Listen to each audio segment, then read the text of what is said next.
Welcome to Dark Horizon Creations. I'm Mike. This time we're taking a look at the G.I. Joe Classified Series Low-Light action figure by Hasbro. Now, if you hadn't already, please follow, like, and subscribe to my social media accounts on Facebook, Instagram, and YouTube.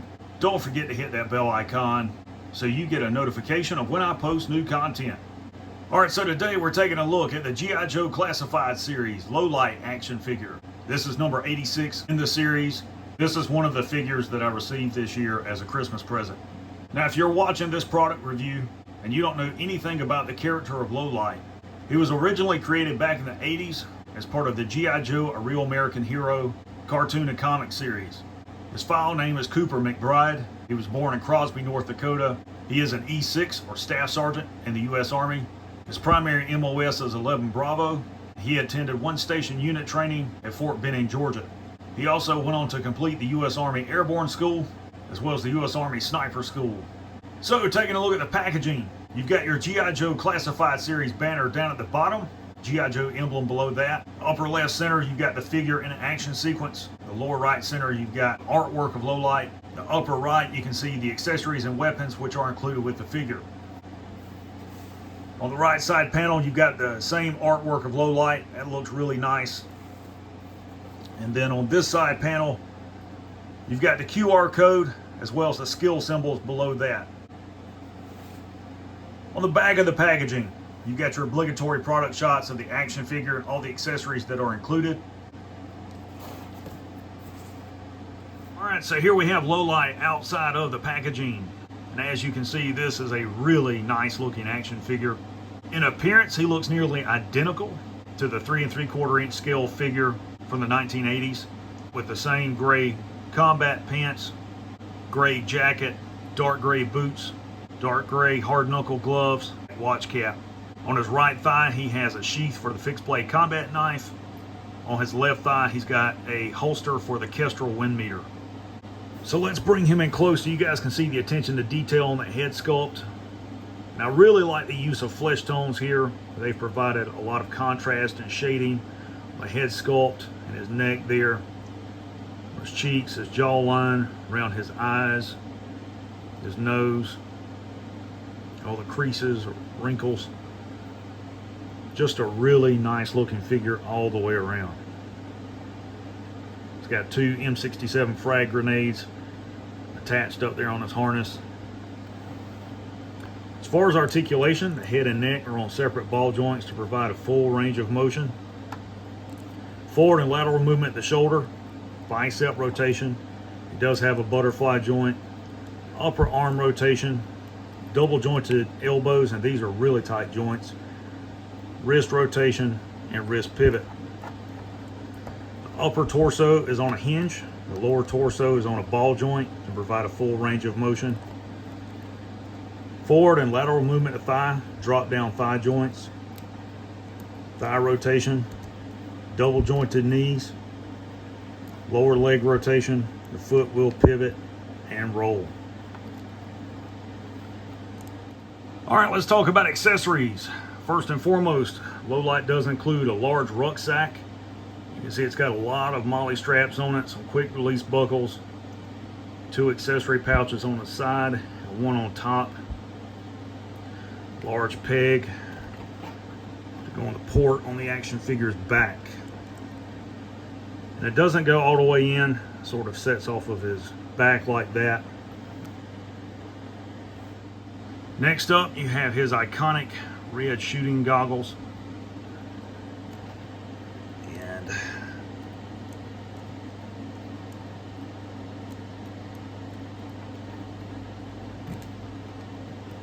let's have to stretch these over his watch cap like that.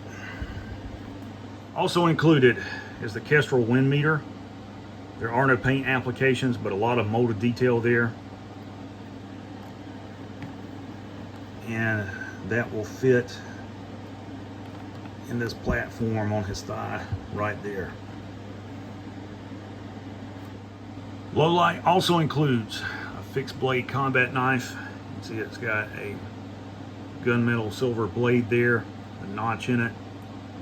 It's got a black handle, got a lot of molded detail in there. pommel on the end of it. And that will go into this sheath.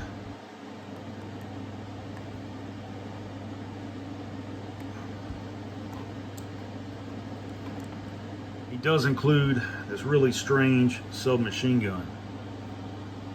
You can see it's got some sort of handguard in front of the pistol grip, forward angled stick magazine, which is detachable. Just push it up into the mag well. Pick rail on top, front sight post, vertical grip, short muzzle device. Looks like it has some sort of rail system with M-LOK rails on the front of it. There's no storage location on the figure or the pack for the submachine gun. Now let's talk about his primary weapon, which does come in this molded soft case. This is really nice.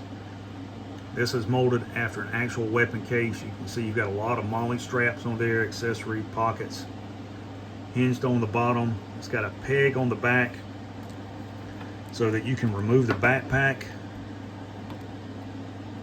and plug that into the port on his back. That's a much tighter fit where he can carry his weapon case and he's forward deployed. And pull that back out.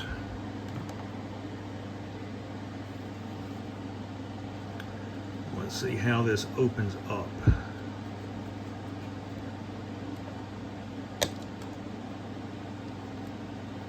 And the bipod just fell out. And the inside, you've got the individual components for the rifle. You've got the rifle itself, the bipod, which fits in there.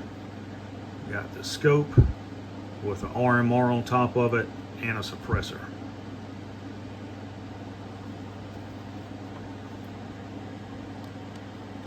And this is molded plastic. This is not soft rubber.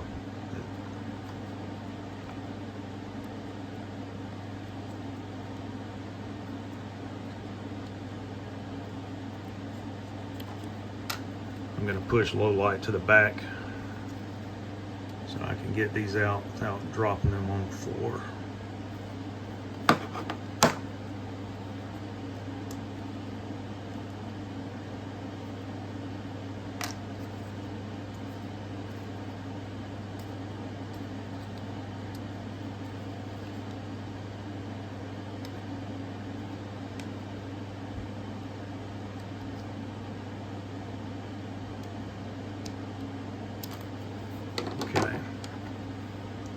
So here's the rifle.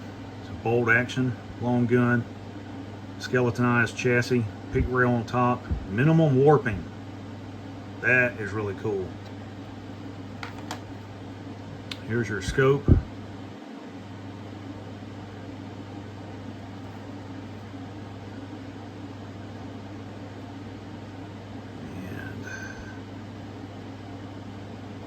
plugs right in just like that.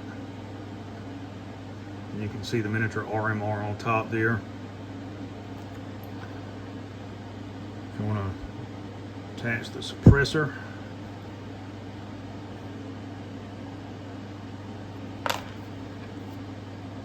looks like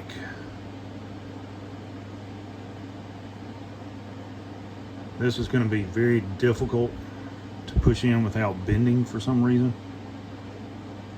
It doesn't want to go straight in as it should. I don't want to break that.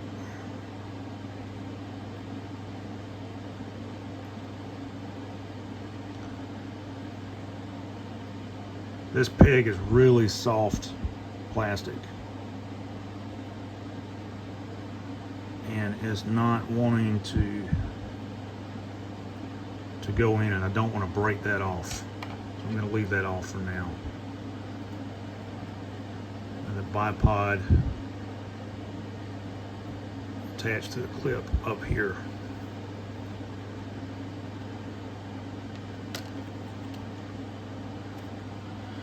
So it's a really nice looking rifle. I like the design. I like how they included the case. They have cutouts for the weapon itself and all the accessories. But with the suppressor, And it's made really nice. You can see it's cut out if you want to use a little blush features with it. But unfortunately, it looks like the muzzle maybe isn't large enough to accommodate it.